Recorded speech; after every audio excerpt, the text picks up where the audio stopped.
A local congressman speculated by many to run for governor announces he's officially decided not to run in 2018. You heard it first on TV5 News at 11 last night. Thanks for joining us for TV5 News at 5. I'm Meg McLeod in for Colette. And I'm David Custer in our Flint studio. Many had speculated it, but Congressman Dan Kildee officially announcing today he will not run for governor. He sat down with me for an exclusive interview, and he says considering the current climate in Washington, this is not the time for him to leave his current post. Why did you decide not to run for governor? Well, you know, I've been torn between these two paths, the work I'm doing in Congress and the possibility of coming home and running for governor. But you know, last week, standing on the floor of the House, watching the Republican leadership put together this terrible bill to repeal the Affordable Care Act, it just sort of washed over me that this is the fight that I need to be in right now. Not a year from now, not 2 years from now, not based on, you know, the election that might work out and one that might not. This is the fight I need to be in. After the presidential election, were you at all concerned that you could possibly lose your seat in the House to a Republican? Well, you know, this is one of the seats that the Republicans actually decided that they would target.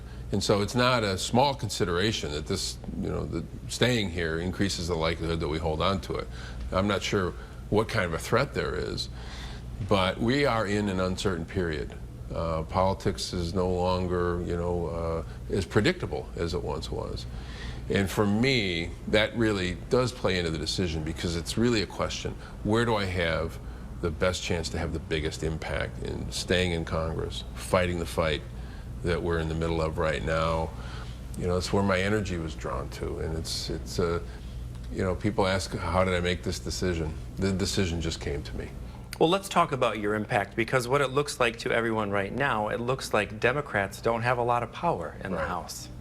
Yeah, it feels that way, but even in that environment, we're able to get things done.